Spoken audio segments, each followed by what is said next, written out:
size dark as deep. If you can pull more calories out of your body than... Cross the tape. No! Last 2 weeks. Not use first.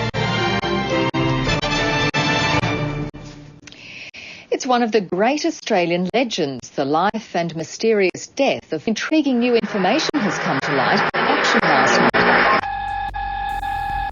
This is the test of the emergency broadcast system.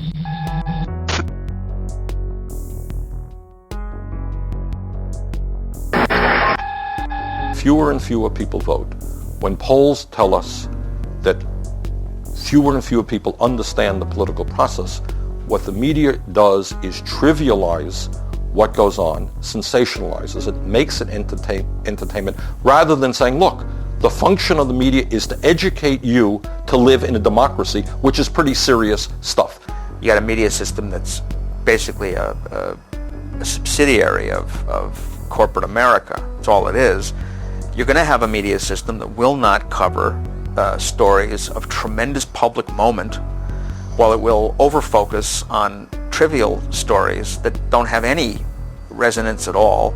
In terms of the political process, you ask yourselves, what are the most important issues facing our country? Why is it? Simple question. With all of the growth in technology, with all of the wonderful globalization and free trade, all of that stuff, all of the increases in education, why does the average American today work longer hours for low wages than was the case 25 years ago?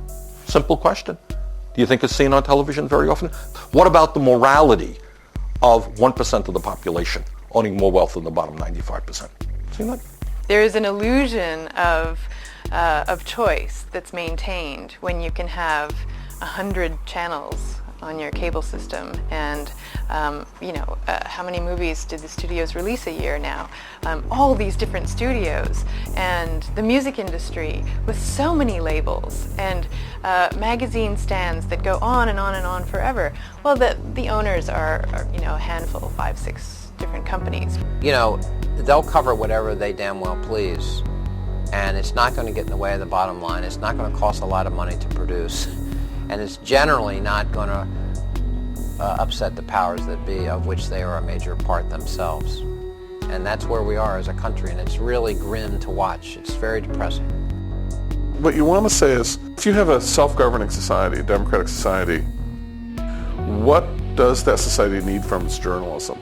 What are the attributes you need to have from your journalism, from your media system to produce, so that people can govern their own lives effectively? And I think there were 2 or 3 things that jump out at you if you study the matter at all. And they're really not debated. One, you need a really hard watchdog. You need a journalism that keeps track of people in power and people who want to be in power. I think there are lots of ways that you make news more profitable, and it doesn't make for better news. We have the more instant access to information as consumers and as citizens than we've ever had in the history of the country. That does not necessarily mean we're better informed. And that's a fascinating irony by itself. There's an apposite quote from Dr. Goebbels. It's a kind of an explosive, thing to invoke here, but he said once, and this is an example of how sly he was, that what you want in a media system, and he meant the Nazi media system, is ostensible diversity that conceals an actual uniformity. Hitler says in Mein Kampf that the people's power of forgetting is enormous. This is the case with mass society, right? You have to have a healthy media system in order to counteract that natural tendency. You've got to have that, because then people will be sufficiently roused by the notion of having to protect their interests to pay attention. Otherwise, if it's just a spectacle, if it's just a bunch of razzle-dazzle and bullshit, people will naturally, forget about it in a couple of days, and that's the pickle that Americans tend to be in. The thing that is most amazing to me is the lying that goes on today. You are now teaching, I'm not making this up, we are teaching damage control and spin. I remember in this country we used to call spin lying. Now we call it spin, and we study it, and we admire it. How to put out a line of bull and have it fly for more than 24 hours. People don't appreciate this. In the last days of the Soviet Union, You had dozens of newspapers, dozens of magazines, all kinds of radio and television stations. The only problem is that all of that media was controlled by the Communist Party of the Soviet Union or the government of the Soviet Union. We are moving in that direction. That's not news. That's marketing.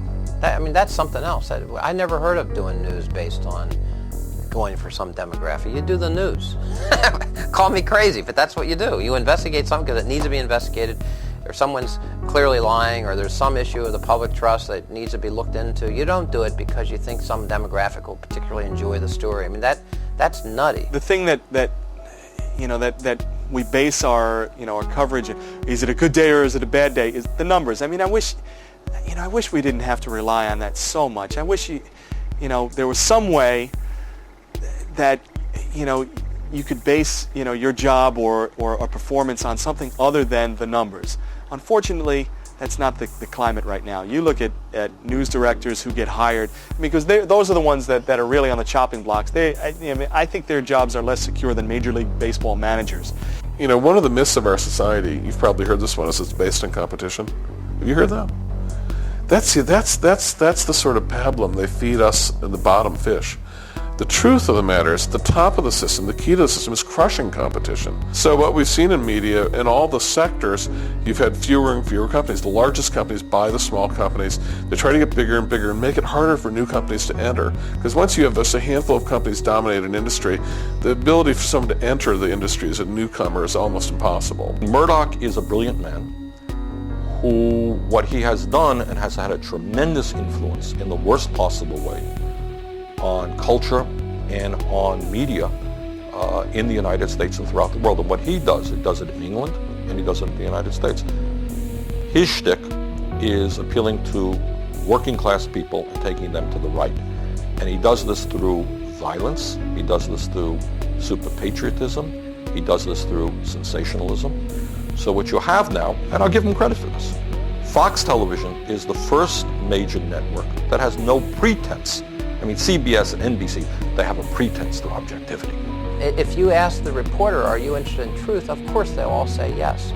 You go to journalism conferences, which I do quite a bit of, everyone is looking for the truth. The problem is the gatekeepers of truth are not the reporters, they're the owners. And they're the lackey editors who work for the owners. And they'll decide what flies and what works and what pays the freight in terms of the advertising and the numbers. They'll be watching those numbers, and those numbers better be up or they'll get a new anchor. And it's the underlying theme of all the great laments we see, of all the journalists you talk to now. We're so appalled that the public service they entered has become a purely commercial activity. We live in an era now where media has become so used to accepting the spin and accepting the structures that they are given that they don't cover news anymore.